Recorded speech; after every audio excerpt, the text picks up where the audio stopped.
tarde, pessoal.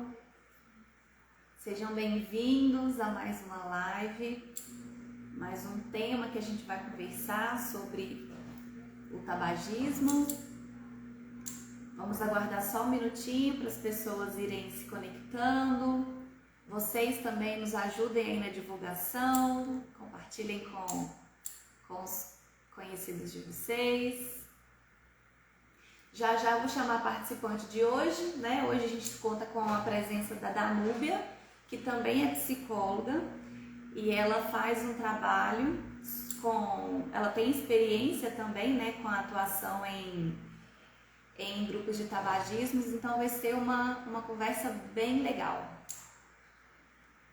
O tema de hoje, né, o que a gente vai conversar hoje vai ser influência do tabagismo nos dias atuais.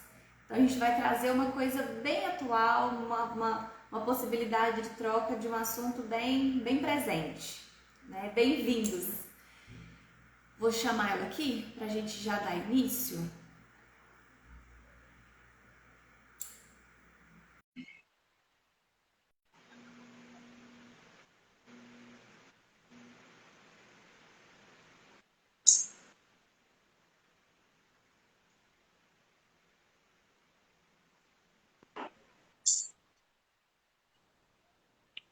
Opa. Oi, Danúbia!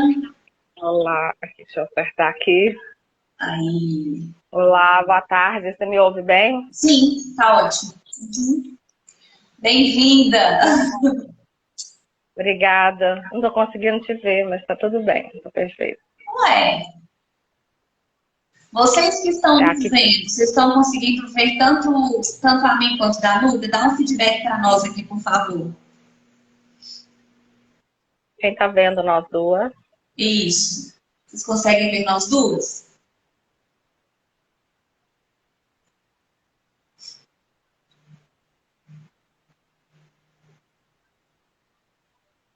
Eu me vejo normalmente, não estou te A vendo. minha visão tá normal, tá tanto a minha imagem quanto a sua. Então, imagino que Não, então vou perfeito, pensar eu um pouco. acredito que sim. Aí, disseram que estão vendo nós duas. Ótimo, obrigada. Ah, Perfeito.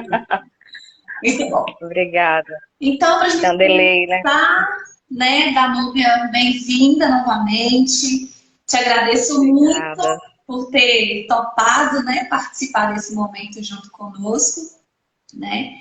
É um prazer ter você aqui, uma vez que a gente já se conhece de outras formações, né, da própria rede da psicologia mesmo, e sei do quanto que você tem a experiência dentro dessa área. Então, eu penso que vai ser uma troca de conhecimentos muito rica, né?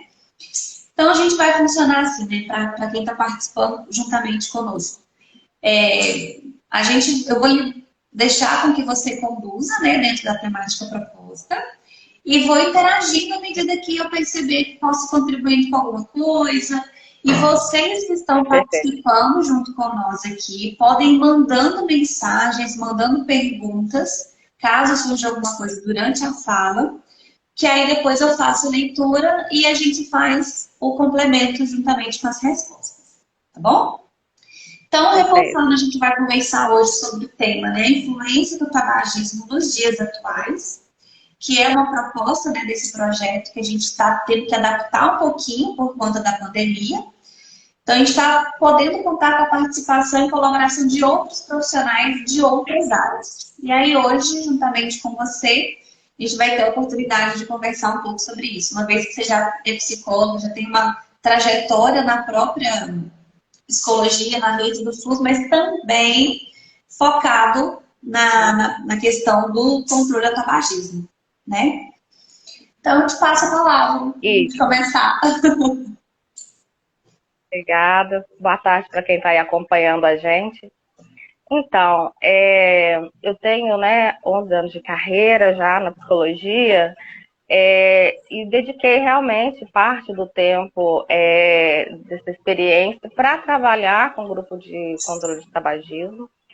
E é um trabalho muito gratificante, mas um pouco antes de pontuar a respeito do tabagismo na atualidade, eu queria só fazer um pequeno resumindo de como que a gente chegou até aqui onde a gente se encontra agora com relação ao tabagismo, porque se a gente não compreender da onde que esse hábito vem, fica um pouco difícil até da gente se libertar de algumas amarras que ele traz, né?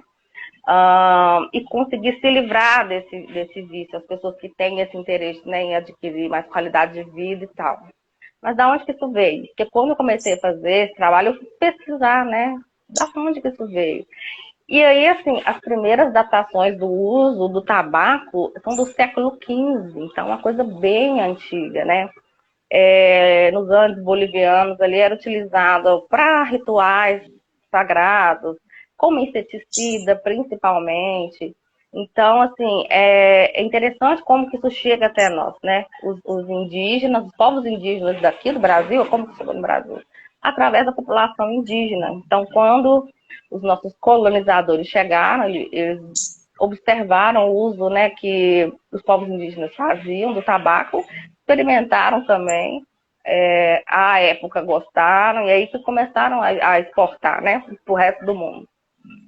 E aí, quando chega na Segunda e na Terceira Guerra, esse hábito, ele se espalha para o mundo inteiro. Até porque quem foi para a guerra fumava muito, porque estava na guerra.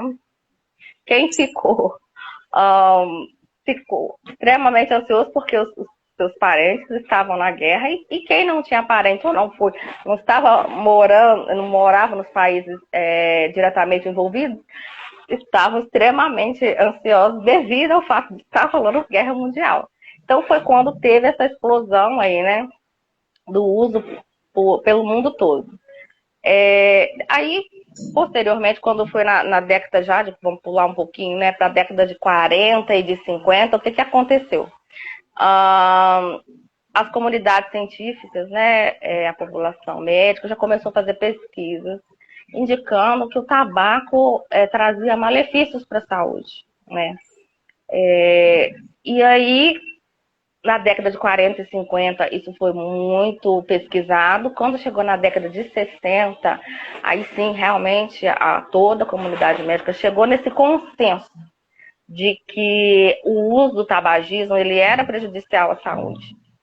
E aí, quando uma empresa que fabrica produtos para consumo está numa crise, ou prevê que uma crise vem aí, aonde as pessoas estão vendo ali, né, que aquilo não é bom para a saúde, o que um empresário faz?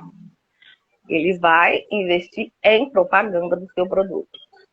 E isso, eu vou explicar por que isso influenciou tanto até a gente chegar na geração agora, de ver o que está acontecendo. Por quê?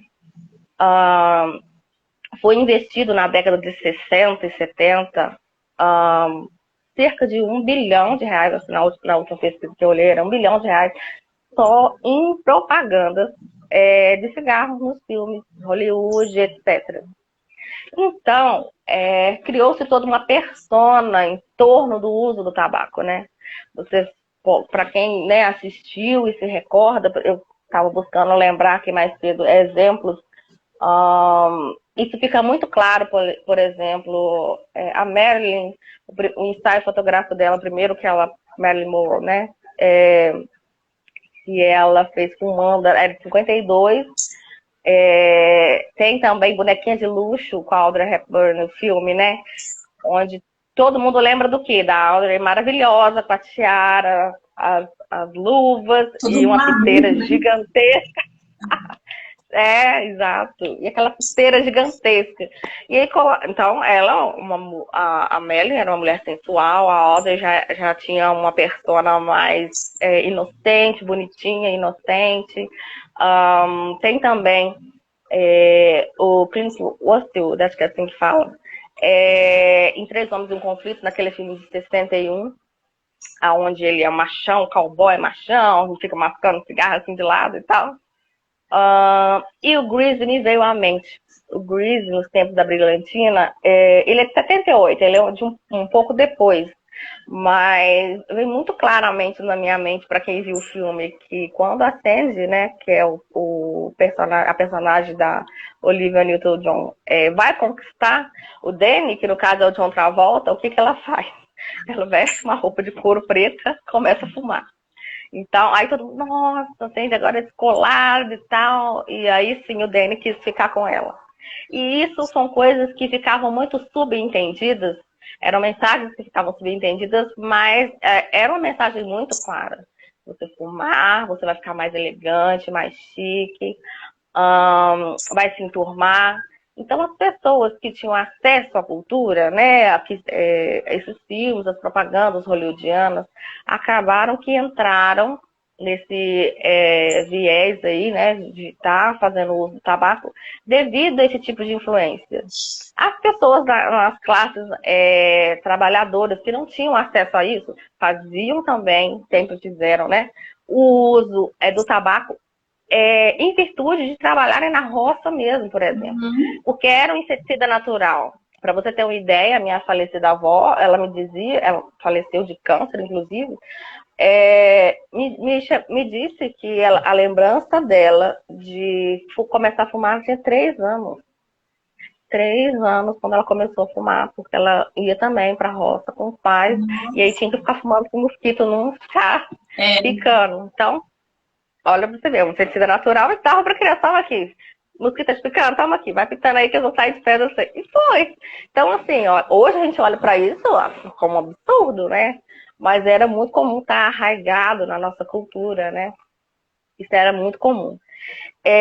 Somado a isso também, a gente tem o fato da comunidade hippie, no final de 60 e na década de 70, terem colocado que era uma forma de expressão, de liberdade e tal. Então os hippies também fumavam pra caramba. E aí, cada um fumava por um motivo, mas tanto as pessoas que tinham acesso aos filmes hollywoodianos, às propagandas e tal, quanto as pessoas com classe, com situação financeira, né, mais comprometida e tal, mais limitada, que tinha que trabalhar na lida mesmo, usavam por motivos diferentes, mas acabavam fazendo uso da mesma forma. Aí quando chega na década de 80, a OMS já faz um relatório orientando a todos os países a estarem combatendo o tabagismo, porque ele está associado a diversas doenças.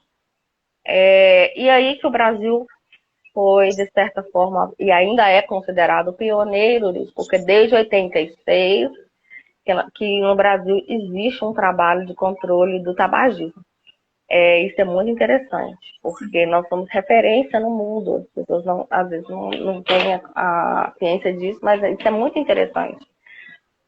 O fato da gente ser realmente uma referência. O primeiro programa de tabagismo no Brasil é de 86, então, assim, quando eu nasci, então já tem 35 anos desse trabalho aí que se intensificou mais nos últimos anos, né?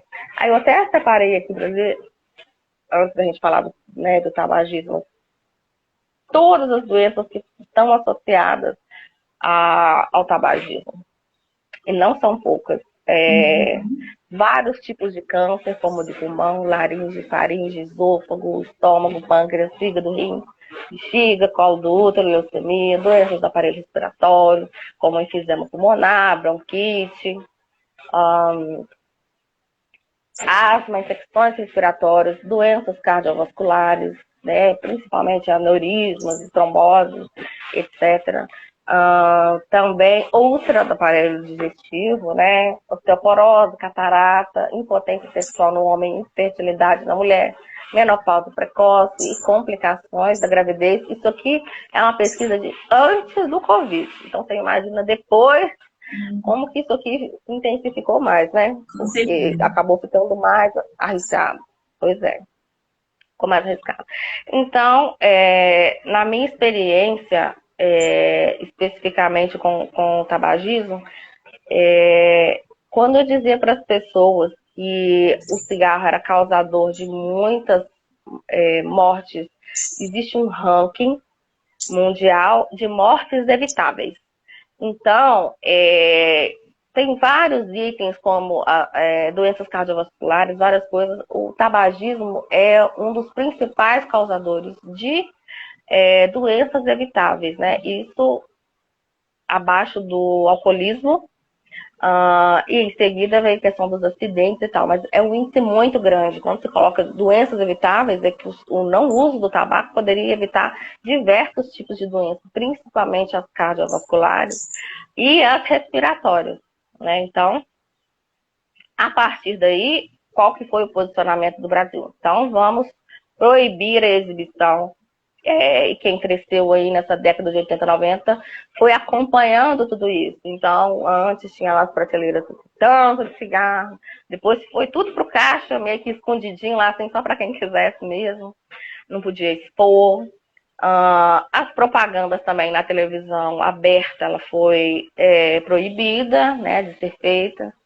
E foi colocado a lei, né, de que toda a embalagem teria que conter uma foto impactante que mostrasse o que o uso do tabaco pode gerar nas pessoas, né? Então, tem aquelas fotos bem impactantes atrás. Aumentou também o imposto do tabaco, né, do cigarro. E também aumentou a fiscalização para evitar o contrabando mesmo, né, de cigarros falsificados, no caso, né, ilegítimos. Porque esses cigarros, que nem são os originais, que é o que a maioria das pessoas faz uso, por causa da questão financeira, por ser mais barato, é o que mais tem substâncias tóxicas e prejudiciais para a saúde. Né? Então, assim, essa fiscalização aumentou, mas mesmo assim, a gente sabe que sempre escapa, as pessoas fazem uso mesmo. Mas para a gente chegar até aqui, tem todo um contexto, né? Justamente por isso, da onde que isso veio. Então, assim, a gente é uma população que é uma mistura. Então, os indígenas trouxeram isso, olha, a gente usa isso aqui em ritual e tal, a gente utiliza isso também como inseticida, e isso foi passando de geração em geração, e as frustrações também que foram acontecendo, as questões da guerra e tal, vamos fumar, gente, que é o que tem para hoje. E as pessoas foram fazendo uso até chegar ao momento um pouco anterior ao que a gente está vivendo agora, porque já dá para colocar aí um marco de diferença de quem está chegando agora no tabagismo, que eu também vou falar sobre isso, questão dos adolescentes. Mas da década de 80 para cá, fumar já não era mais tão interessante, não era mais tão legal. Então, você não pode fumar no lugar público. E aí, a gente foi acompanhando isso tudo. Na nossa infância, as pessoas fumavam no ônibus, depois passaram a não poder fumar dentro de ambientes, né, fechados e tal, colocado na área separada, e muitas pessoas não aceitaram isso muito bem, mas por conta de tudo isso, as pessoas foram compreendendo como que o uso do tabaco era prejudicial, e isso também influenciava a parte social, porque as pessoas começaram a se sentir constrangidas de estarem fumando. Tentavam, né, esconder das pessoas, no modo geral, atualmente ainda acontece isso. Eu digo tentar, porque quem já conviveu com algum fumante sabe que é impossível você esconder que você está fumando. Né? Mas a pessoa, como ela não sente o cheiro, porque ela já está tão habituada, né, Renata? Ela só dá uma escovadinha de dente, mascar um chicletinho aqui, tá? Então ninguém vai saber. Talvez para perceber, mas não faz nem ideia, né? Que dá para ver de longe. Você só sente o cheiro de um cigarro com menta, um cigarro de frute, seja. Mas aí, assim, teve uma redução com esse programa, né, do combate ao tabagismo de 20%. Então, assim, é uma contagem muito grande, 20%. Só que aí, o que vem, né, do divisor de águas? Aonde que entra isso aí, né? Um pouco antes da pandemia, a gente teve um novo hype de outras maneiras de se utilizar o tabaco. Então, houve um período onde as pessoas, da geração anterior à minha, se sentiam constrangidas já de estar fumando e buscaram estar diminuindo, ou fumando longe das pessoas e tal, até tentando, como eu falei, esconder de fumar. Mas aí veio o hype adolescente, isso antes da pandemia, já tem um tempo, tô falando de 2 décadas para cá. Da utilização de outras formas de se consumir o tabaco, que é através do narguilé, por exemplo, e através do cigarro eletrônico, que é ultimamente o que está mais na moda, né? É. E aí, super na moda. Todo lugar que você olha tem alguém, né? Com um narguilé, um cigarro eletrônico e tal. Então, aí eu também fui pesquisar sobre isso, da relação pela qual a razão, né? As pessoas, e pessoas que jamais tiveram interesse, às vezes, no tabaco, começaram a fazer uso desse modo alternativo, né? Primeiro que existe uma falsa ideia de que o narguilé, por exemplo, ele não faz tanto mal quanto um cigarro comum, pelo fato da nicotina ali ela ser relativamente filtrada, porque são, né, através do vapor de água, não sabendo que uma pequena parte das substâncias nocivas da fumaça, elas ficam ali, como o monóxido de carbono, a nicotina, isso tudo fica na água, né? Uhum. Então, é uma pequena parte dessas substâncias que ficam na água e o demais passa naturalmente. Só que por que pessoas que jamais anteriormente, né, fumariam e acabam iniciando o uso do cigarro? Por causa das variedades de formas de se consumir. Porque aí a gente vê que, tanto no narguilé quanto na questão do cigarro eletrônico, por exemplo, você pode escolher com aromas diferentes, você pode escolher também com cores diferentes. E isso acaba que, por fato de ter um sabor aromatizado, né? Uhum. Acaba que a pessoa, às vezes, faz mais consumo do que ela faria de um cigarro comum, Isso. justamente pelo fato dela não sentir tanto essa questão do gosto amargo. E pessoas que jamais se sentiram atraídas pelo uso do cigarro convencional, vamos colocar dessa forma, começaram a ficar atraídas por esse outro tipo de consumo. Porque o gosto não é ruim. O gosto não é ruim, não tem o amargo. O malefício está ali. A parte ruim, que a maioria das pessoas faziam uso que é o amargo, né? Se adaptavam aí, obviamente que com o tempo você nem sente mais, porque diminui a sensação de gosto nas papilas gustativas, né? Então, uma pessoa que normalmente não ia fumar, acha interessante.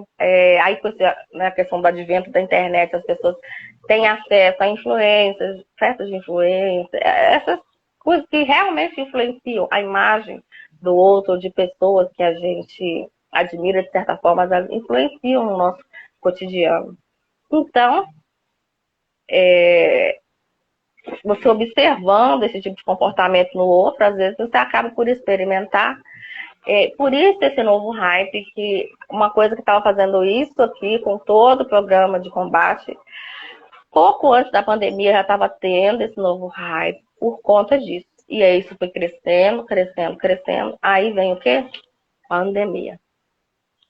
Aí que dificultou mais ainda para as pessoas atualmente de conseguirem estar se desligando, né, do vício. Por que que... isso aí, eu estava lendo uma pesquisa uns dias atrás falando a respeito disso, que na pandemia o nível de ansiedade das pessoas aumentou muito, inclusive a ansiedade infantil. Sintomas depressivos aumentaram muito também. E com isso observou-se um aumento do consumo de tabaco. Então quem não fumava passou a fumar. Uhum. Quem fumava pouco passou a fumar mais. Então quem fumava 2 cigarros passou a fumar 10. Quem fumava 10 está fumando mais. E assim vai escalonando, né? O uso também de álcool e dos psicotrópicos, né? Tanto os ilícitos quanto a medicamentos mesmo prescritos e tal. Então, por aí você vê que todo esse trabalho que veio sendo feito desde a década de 80, nesse momento agora, ele está sendo colocado em xeque justamente por conta tanto desse hype de trazer essa nova forma de se utilizar o tabaco e a nicotina, que não são tão impactantes, né, quanto o uso do cigarro, não estão tão condenadas socialmente como o uso do tabaco passou a ser, né? E ao mesmo tempo, o que eu acho interessante é que estar recluso de alguma forma, acabou por propiciar que as pessoas que às vezes estavam dispostas a deixar, né, o uso do tabaco, de desistirem nesse período, justamente por estar num ambiente fechado, né? Justamente por estar isolado socialmente, o nível de ansiedade aumentar muito. Então, assim, as pessoas passaram a fazer muito uso. E aí que vem, né, as formas que as pessoas têm de conseguir parar de fumar, o trabalho específico do, do, do psicólogo em si, e o trabalho, que na verdade é um trabalho em equipe, é um trabalho multiprofissional para a pessoa conseguir parar de fumar, porque envolve várias esferas psicossociais da pessoa. Então, como que é feito esse trabalho? Primeiro, tem que passar pelo processo decisório, né? Então, para uma tomada de decisão, a gente sabe que são, né, as 5 fases diferentes. A pré-contemplação, quando a pessoa, na verdade, ela sabe que tem alguma questão que ela gostaria de modificar, mas ou alguma decisão que ela gostaria de tomar, mas ela não pensa sobre isso. A fase de contemplação, que é justamente o momento que a pessoa começa a ponderar no que uma mudança de atitude seria benéfico para ela. Então, ela começa ali já a pensar, passar pela consciência dela, assim, o que eu posso fazer e tal. Outra questão também, depois disso, é o processo de preparação. Então, a questão da preparação é já geralmente quando a pessoa tomou a decisão. Então, quando elas nos procuram, que seja na clínica, no serviço público, onde quer que seja, né, que ela busca um profissional de saúde, de um modo geral, ela se encontra aí nesse processo decisório. Pela minha experiência, tá, como profissional que eu tive, quem buscou entrar no grupo só para satisfazer um desejo de outrem, são as primeiras pessoas a desistir. Então, estar desejoso dessa mudança, isso é primordial. Ponto. Né? Não que algumas pessoas que foram por outras razões que não o próprio desejo nenhuma conseguiu, algumas até conseguiam, sim. Vou até dar alguns exemplos depois, né?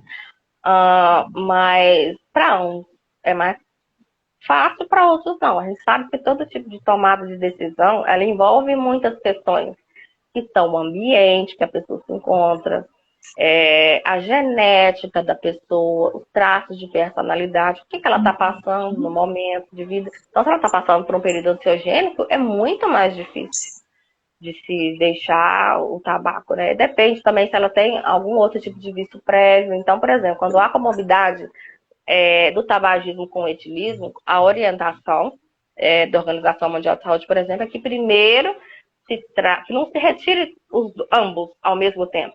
Primeiro se trata de uma dependência. Vamos parar o álcool aqui primeiro, toma as medicações e tal, faz a psicoterapia, vamos acompanhar aqui. Uma vez que o álcool seja abandonado, então agora você tem o desejo de terminar também, de ingressar também nessa campanha de deixar de fazer uso do tabaco, então vamos. Então, assim, existem muitos critérios. Então, se tem uma pessoa, por exemplo, no grupo, que ela faz uso do álcool em excesso, para ela vai ser mais difícil do que para uma pessoa que não faz, né? Então, assim, existem muitos pequenos fatores que são levados em consideração e fazem a diferença ou não na hora de parar. Se tem outra diferença, por exemplo, se existe fumante na casa ou não. Então, isso aí é tudo observado. Quem quiser pesquisar, né, tem as informações. Quando tem mais fumantes dentro do mesmo seio familiar, é um pouco mais difícil para quando a pessoa é a única que fuma dentro da família. Provavelmente o resto da família está implorando para essa pessoa parar, então eles vão apoiar muito quando essa pessoa tomar essa decisão. O que às vezes não acontece quando tem um outro familiar que não tem esse desejo. Então, eu já tive que lidar com casos assim, onde a companheira queria parar de fumar e o companheiro sabotava isso porque ele não tinha esse desejo. Então, para ele, se ela parasse, ela ia começar, na cabeça dele, ele pensava assim, né? Ela ia começar a perturbar ele para parar também e ele não estava desejoso disso. Então, visando se esquivar dessa necessidade, o que ele fazia? Porque tem todo um trabalho que é feito, né, de como agir nesse processo enquanto você está no processo de deixar de fumar, é buscar estar evitando nos primeiros 14 dias contato direto e prolongado com pessoas que estão fazendo uso do fumo. Se você mora com um dentro da sua casa, é casado com um, que não quer parar, isso é impossível, né? Então, acaba que existem muitos pormenores que influenciam, né? A primeira coisa que uma pessoa faz, obviamente, quando ela quer deixar de fumar, porque tem muitas pessoas que querem muito, são muito desejosas e por diversas particularidades têm mais dificuldade. Muita coisa envolvida, como eu falei aqui, né? A genética também está incluída nisso. Mas, às vezes a pessoa, né, está passando por um período mais ansioso, enfim, muitas questões. E o período que nós estamos vivendo agora é um período muito difícil para quem adquiriu novos hábitos, né, de estarem deixando esses hábitos novos e os mais antigos também, para as pessoas que já fumavam há mais tempo. Agora, na pandemia, ficou difícil mesmo. Vocês vão ver relatos, mas muito pouco de quem conseguiu isso. A maioria passou a fumar mais do que fumava antes. Mas o bom é que existe tratamento para tudo, né? Então, como que é feito esse trabalho? Antes da gente entrar nessa parte, Danúbio, eu queria fazer um complemento, porque a gente teve umas perguntas aqui, e uma delas vai muito de encontro com isso que você acabou de pontuar, né? O comentário foi assim: meu pai fumou durante muitos anos, e tentou muitas vezes parar, porque uns conseguem mais rápido e outros não. Então, vai muito dentro disso que você acabou de pontuar, né? Tem os fatores externos, mas também tem os fatores internos, né? O que seriam esses externos? O ambiente, o contexto familiar, né? E esses fatores internos também. Algumas dificuldades emocionais, uma predisposição genética também, né? Sim, assim como o momento de vida que a pessoa está vivendo. Esse processo decisório, tipo, agora eu não vou, de ir até o final, isso é muito relativo. Obviamente que parar sozinha é muito mais difícil, fazendo o tratamento é muito mais fácil, mas existem pessoas que conseguem. Eu mesmo tinha uma tia-avó, que Deus a tenha, que a razão pela qual ela deixou de fumar foi porque vivia numa pobreza extrema, de uma festa de final de ano, conseguiu um pedaço de chita, madrinha, que era minha madrinha, né, para fazer um vestido com muita dificuldade, trabalhou na roça a vida inteira. E aí ela fez o vestido para a festa de Ano Novo e ela, experimentando o vestido e fumando, caiu as cinzas no vestido e queimou. E aí ela ficou tão brava, que ela tinha lutado tanto para comprar aquele tecido e ela estragou o vestido antes de usar, que ela falou, eu nunca mais vou colocar isso na boca. E ela conseguiu. Ela conseguiu deixar de fumar. Pela força do ódio. Ela conseguiu pela força do ódio. Tipo, ela não usou, naquele período, ela não usou o adesivo, que a gente vai falar aqui, né? Adesivo, medicamento. Não, ela foi pela força do ódio mesmo. Então, assim, isso é muito. Aí ela iria exigir isso das pessoas que parassem, assim, da noite pro dia, sem tomar nada. Isso é irreal, entendeu? Isso é muito difícil. Algumas pessoas têm essa capacidade, outras não. E aí que é ruim quando a pessoa ela fala as coisas sem ter um conhecimento científico, fala as coisas por falar, né? Às vezes a pessoa não pensa muito. Então, só porque fulano conseguiu parar sem usar medicamentos, sem nada, isso significa que as outras pessoas também devem fazer dessa forma? Não. Isso. Só que o ruim é que quem costuma conseguir sozinho se gaba disso, né? Eu criei vergonha na cara. Quantas vezes a gente não ouve isso no grupo, né? De que as pessoas jogam na cara das pessoas. Você precisa de vergonha na cara. porque você conseguiu ficar 3 meses. Eu já conheci pessoas que conseguiam ficar, por exemplo, a gestação inteira sem fumar, mas a dependência psicológica era tão grande, não era mais química, né? Porque a gente sabe que progressivamente a sua necessidade de nicotina ela vai diminuindo. Isso. Mas só que a dependência psicológica ou comportamental, vamos dizer assim, ela existe. E aí, quando. Aí você pensa, a pessoa, primeiro filho, nova, passando por todas as angústias que uma mãe passa, ela não se sentiu capaz de ficar sem o tabaco. Quando você vê esse tipo de relato, são as pessoas que mais necessitam de apoio de outros profissionais, principalmente da psicologia. Porque é uma pessoa que a dependência dela é comportamental e psicológica, não é só química. A química é a que mais dói no período ali de fissura ali, no sentido de incômodo mesmo, mas depois que passa o período da fissura, onde a pessoa ela já não tem mais essa dependência química, quem ficou 9 meses sem fumar não tem mais essa dependência química, né? Mas a comportamental, porque é um ritual. O ritual que seja bater na caixinha, pôr pra fora, coisa, e colocar aqui, isso é um ritual. E aí você fica ali pensando, isso é um ritual. E aí A a pessoa sente manutenção falta. desse comportamento, né? Exatamente, exatamente, né? Então, assim, quando as pessoas procuram o grupo, no geral, geralmente nessa fase de preparação, Isso. aonde a pessoa já tomou essa decisão. Então, isso é muito importante. Já vi casos de pessoas que foram obrigadas e pararam? Já vi casos de pessoas que estavam decididas e não conseguiram? Também.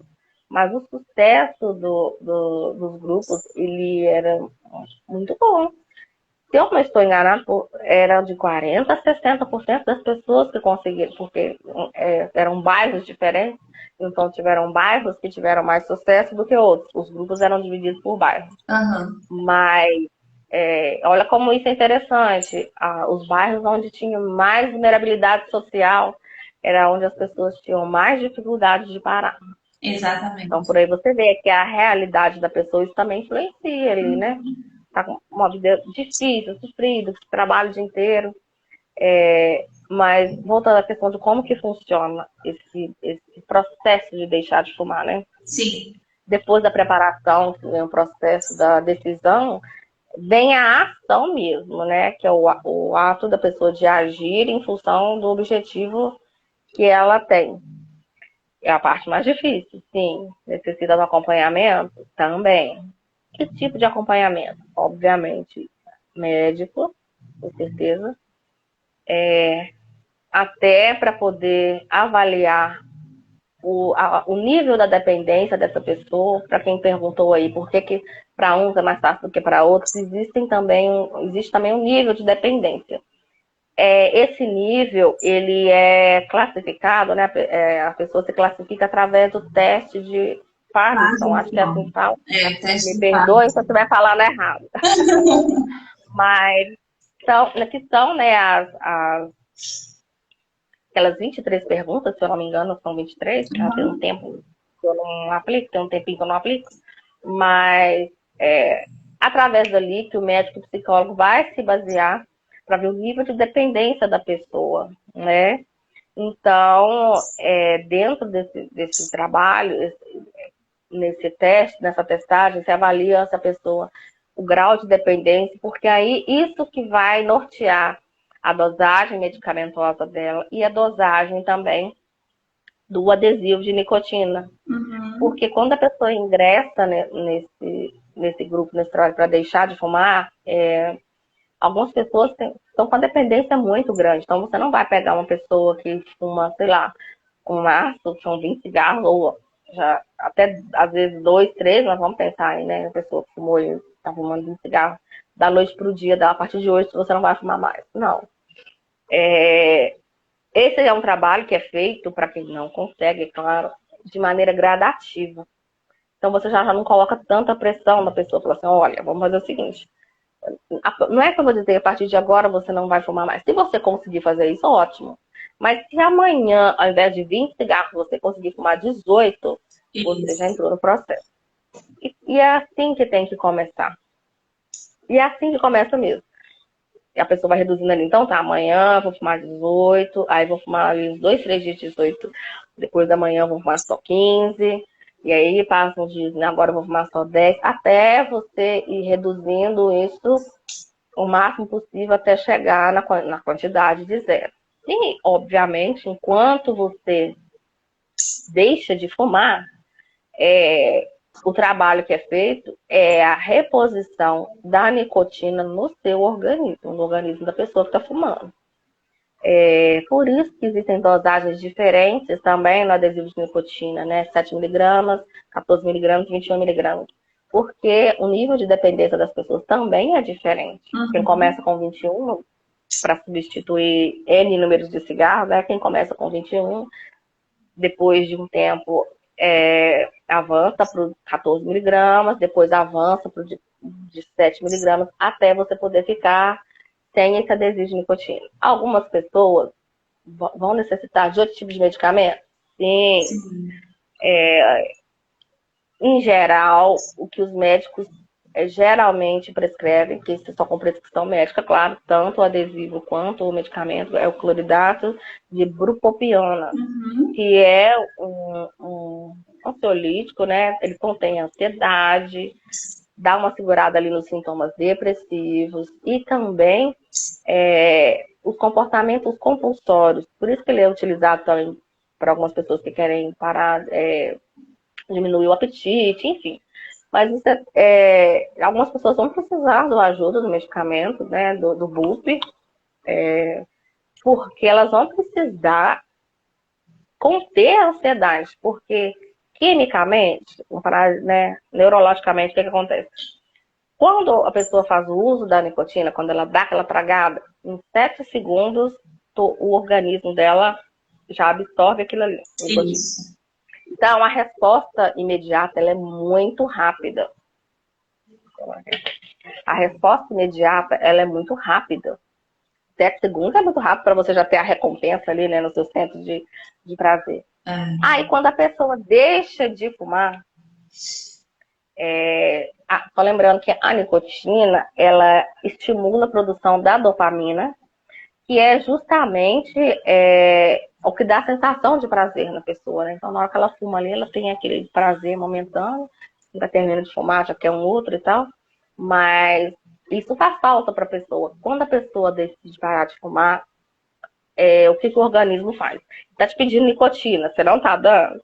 Até por isso que o adesivo é importante para quem necessita, né? Ele começa a produzir a noradrenalina em excesso para tentar suprir essa falta de dopamina. E aí que a pessoa vai ficar mais agitada. Isso. Né? Ela vai ficar mais agitada. Por isso que é importante para muitas pessoas o uso da medicação, né? Porque você fica aí sem essa falta do centro de prazer. É onde muitas pessoas, elas acabam, quando conseguem deixar de fumar, existe esse mito de que o cigarro, ele emagrece a pessoa. E aí quem deixa de fumar, engorda. Eu digo que é mito não porque isso não acontece, isso realmente acontece. Mas não pelo motivo que as pessoas imaginam. Quando você está buscando ali, né, uma saciedade, o centro de prazer é um só. Então, você vai buscar suprir aquele ali com outra coisa. E aí muitas pessoas vão suprir isso na alimentação. Por quê?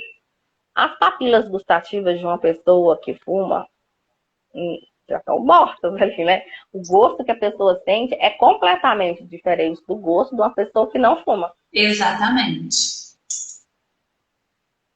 Então, quando a pessoa deixa de fumar, agora eu me esqueci, porque eu sabia até os números dos dias exatos. Eu não me lembro se são 15 dias, se são 25 dias. Mas quando a pessoa deixa de fumar, ela começa a sentir novamente o gosto dos alimentos como eles realmente estão, e não como o cigarro deixa.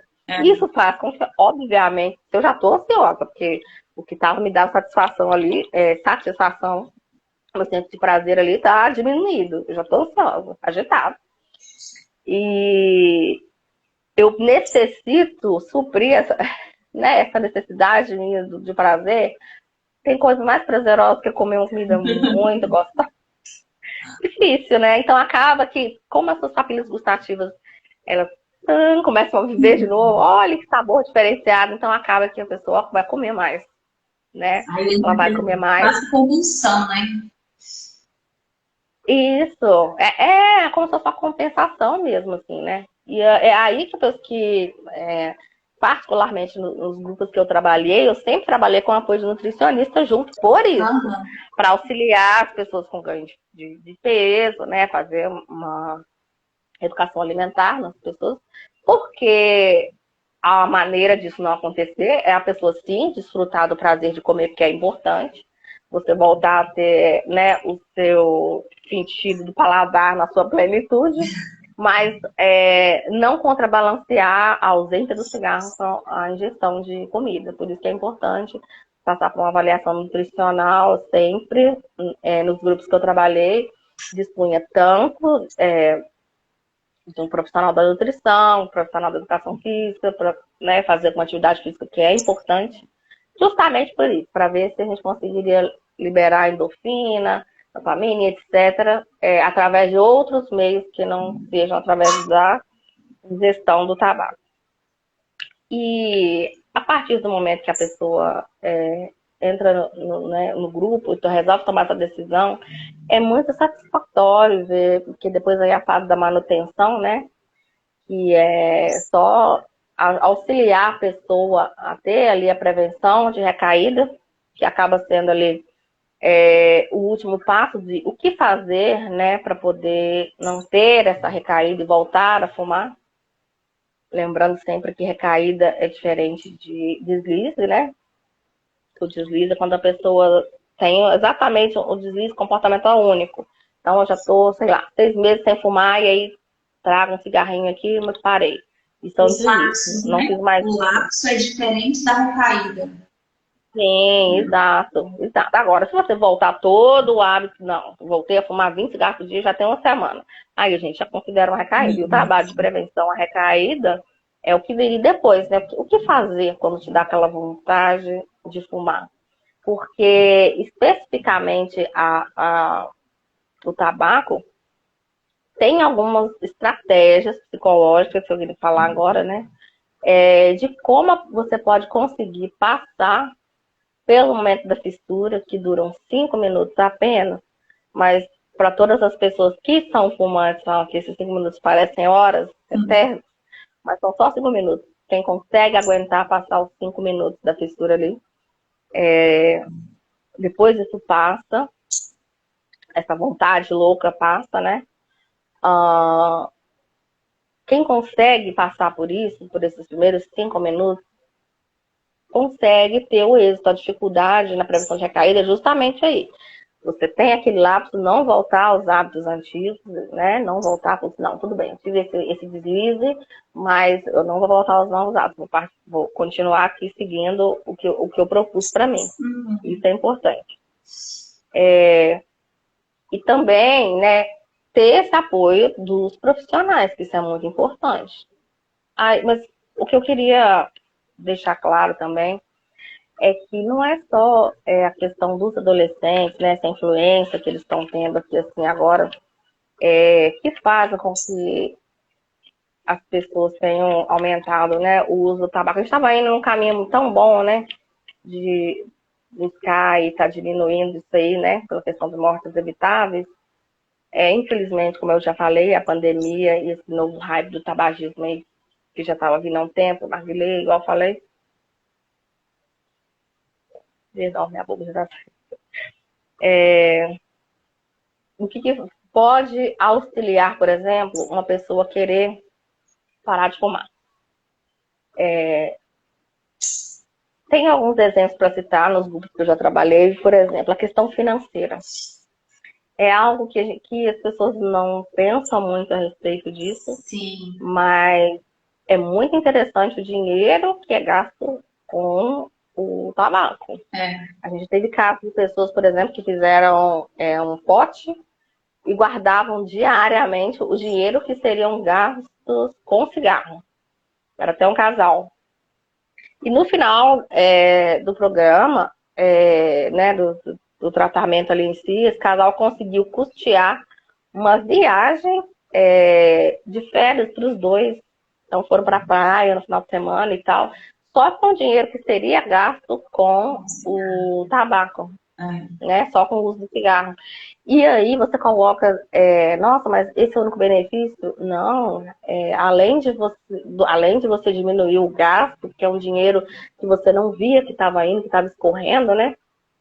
Quando você junta ele, você vê, nossa, isso tudo que eu gastei, dava para comprar tanta coisa, dava quase. Tinha pessoa que percebeu que era praticamente o aluguel dela, que ela estava gastando com cigarro, e ela não tinha essa consciência, que não se coloca, às vezes, ali na ponta do lápis, né?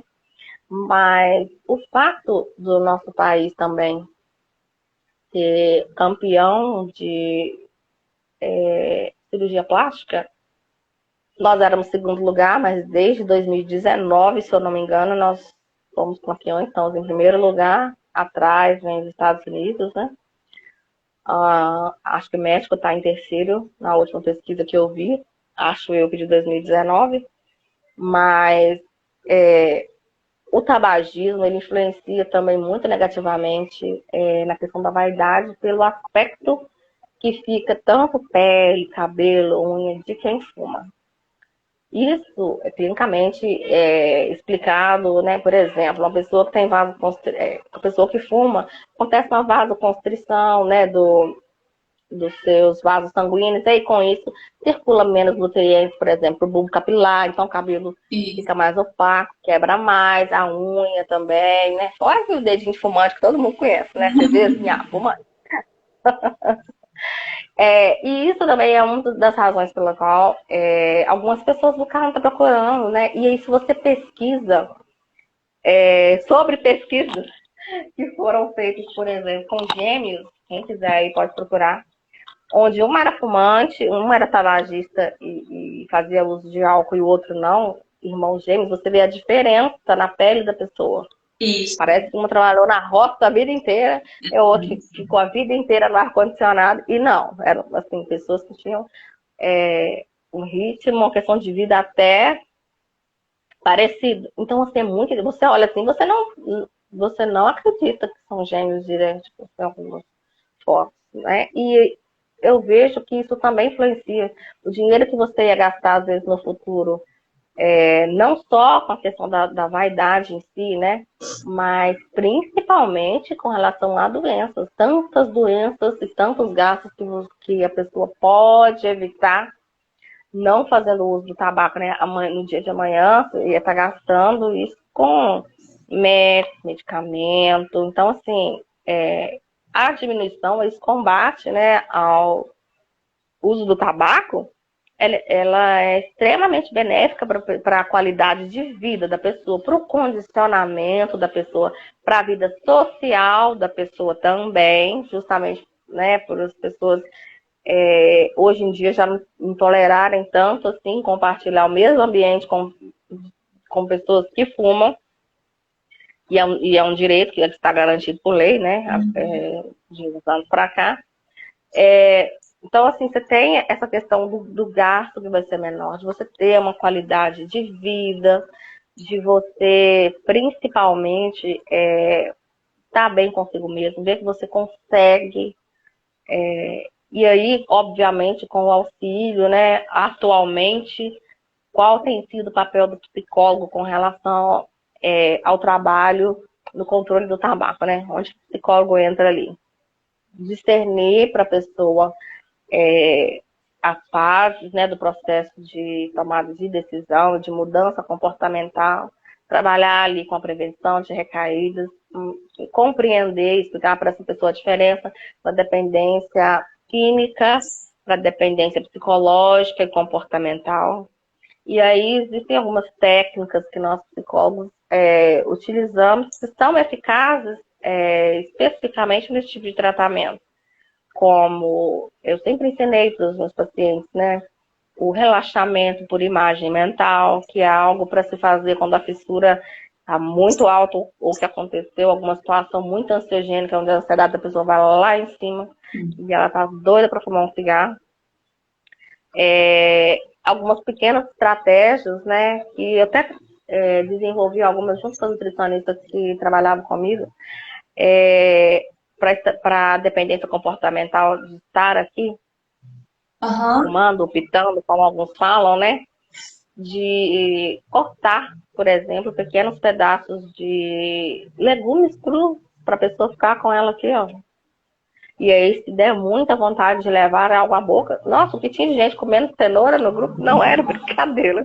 Até o final do dia, a pessoa tinha comido muito palito de cenoura. Nossa, palito de cenoura era um sucesso. E, obviamente, identificar quais são os principais gatilhos da pessoa, né? Que cada um tem um gatilho diferente.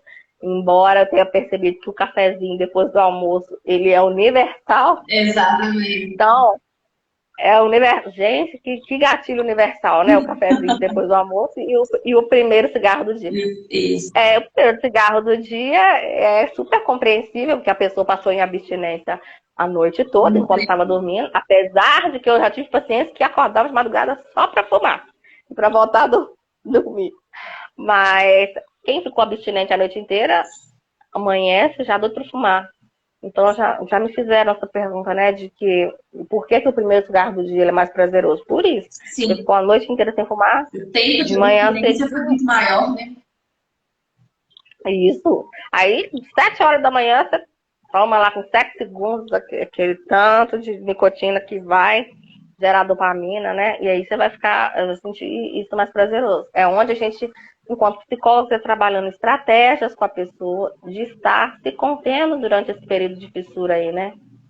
Que é justamente essa angústia aí desses 5 minutos que parece uma eternidade para quem tá querendo fumar. E aí, a pessoa, a gente orienta ela a desenvolver hobbies, para poder estar sendo realizada nesse período aí da fissura. Então, olha, o que você gosta de fazer? Tal coisa. Então, você vai fazer tal coisa nesse momento aí que você está com muita vontade de fumar. Vamos desviar aqui, né, o foco do seu pensamento e dá certo, dá muito certo. Então, tem muitas estratégias, além da parte medicamentosa e tal, dessa reposição química que esse processo traz, existe a necessidade muito grande desse apoio psicológico, porque ele também é importante. Você vai desenvolver de maneira personalizada estratégias para cada pessoa para estar lidando com esse momento da fissura. Então, assim, para cada pessoa a gente desenvolveu uma técnica diferente. Existem algumas pessoas que realmente, pelo menos nos primeiros 15, 30 dias, tiveram que ficar afastadas de pessoas que faziam uso, porque o cheiro dava muita vontade. Mas aí eu lembro de alguém questionar isso, né? Nossa, mas eu vou ser o chato só porque eu comecei, que vou parar de conviver com as pessoas. Não, isso é só no período inicial, onde você ainda não está instrumentalizado para lidar com essa confrontação direta aí com o uso do tabaco. A partir do momento que você já está instrumentalizado pelo seu psicólogo e pelo seu médico para isso, obviamente que você vai conviver com as pessoas normalmente e o cheiro do cigarro, ver uma pessoa fumando, não vai ser atrativo mais para a pessoa. Pelo contrário, a pessoa vai querer correr leiras, porque a pessoa só percebe o cheiro que um fumante tem, ou o cheiro que o cigarro proporciona, depois que ela se desabitua a ele, né? É onde que muitos pacientes falavam isso comigo, nossa, mas eu tinha esse cheiro, eu não aguento. Eu falei, pois é, Amar, tinha sim. Então tenha paciência com o coleguinha, porque você também passou por tudo isso. Então, assim, é muito complexo, como eu falei, isso vem tá arraigado na nossa cultura, né? Sim. Só que por razões diferentes, né? Como eu falei, a gente passou por processos diferenciados, mas a imagem do outrem, isso é uma coisa que influencia muito. Porque hoje você tem acesso à informação. Então, se antes, por exemplo, minha avó com 5 anos não sabia nem o que ela estava fazendo. Com 3, 4, 5 anos, não sabia nem o que ela estava fazendo. Mas, hoje em dia, as pessoas têm acesso. Olha, gente, cigarro faz esse mal. Então, assim, você tem a informação. Mas é preciso mais do que isso. Só que realmente, às vezes,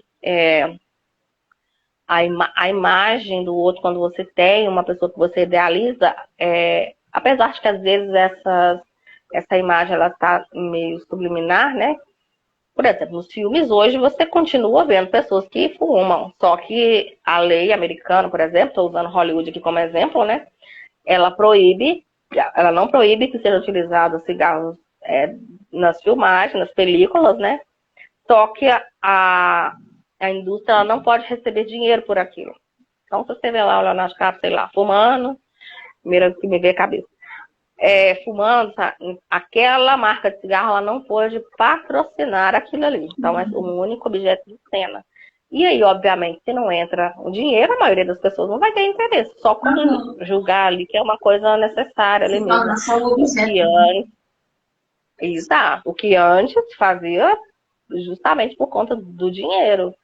E isso devido ao que a gente viu lá que aconteceu nos anos 60. A comunidade falou, olha, gente, isso aqui não é bom, melhor a gente parar com isso. Então, o que eles fizeram? Dar-lhe dinheiro para propaganda, né? E o adolescente, ele é muito susceptível. Então, acaba que ele não pensa muito nas questões que isso vai gerar depois. Não falo nem só do gasto, mas como que isso vai prejudicar a saúde dele. Até porque a gente que estuda sabe que a maioria dos adolescentes inconscientemente acreditam que são eternos, né? Que não vão morrer nunca, não vão adoecer. E isso não é uma realidade.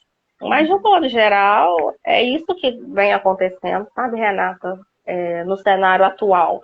Infelizmente, um novo boom, o uso de outras maneiras de se utilizar o tabaco, né? A nicotina em si, de estar absorvendo aí no seu organismo, ele modificou, mas continua tão prejudicial quanto.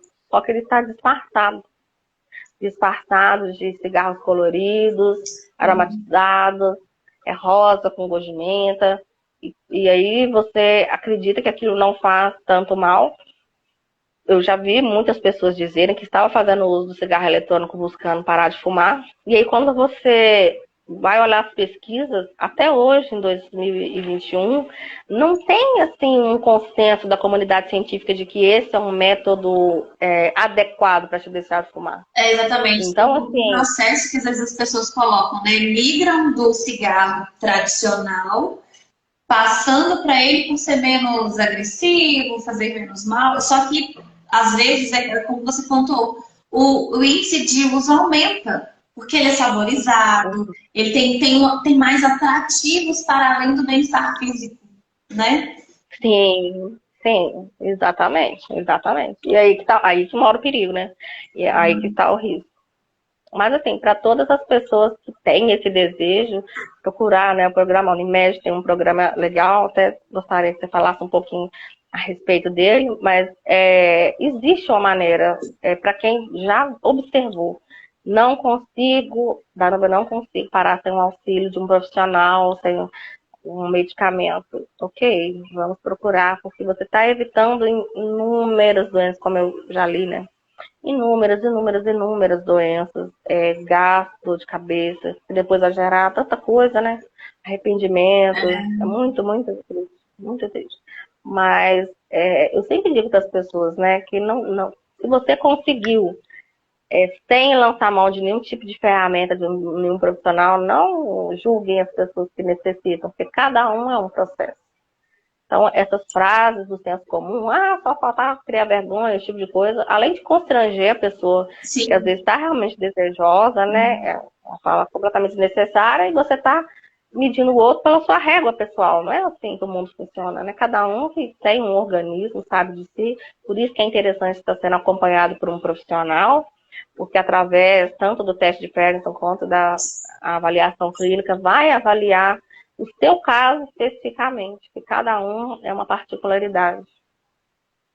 Mas é isso, apesar dos pesares, por incrível que pareça, o Brasil é referência mundial no combate ao tabagismo, né? Sim. Com todos os programas do controle de uso do tabaco, seja no setor público ou privado. E isso é muito bom. Exatamente, muito bom. Fazendo só um complemento, né, falando sobre essa questão do projeto da Unimed, aí a gente também já prepara para a gente encerrar, né, o nosso bate-papo. Isso que você pontuou realmente é extremamente necessário e é até importante que o indivíduo realmente entenda. Eu penso que são duas coisas. Ele não tem que entrar nesse processo sozinho, tanto que os projetos, assim como você pontuou, existe uma equipe preparada técnica e teoricamente para dar assistência, mas o segundo ponto que eu penso que é extremamente relevante é a validação das pequenas conquistas. Isso a gente vê com uma certa desconfiança do usuário, né? Então, eu penso que é papel muito importante nosso, da área da saúde mental, mas também dos familiares, de quem acompanha esse processo, dessas pequenas conquistas, principalmente nas etapas que você descreveu. Quando a gente chega lá na manutenção, manter é muito mais difícil em alguns momentos do que você parar.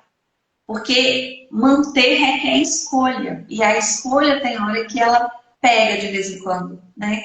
Então, um dia que ele consegue ficar sem, é muito importante. Se de 20 ele conseguiu reduzir 2, no outro dia ele acabou voltando com 1, ok, no dia anterior ele reduziu 2.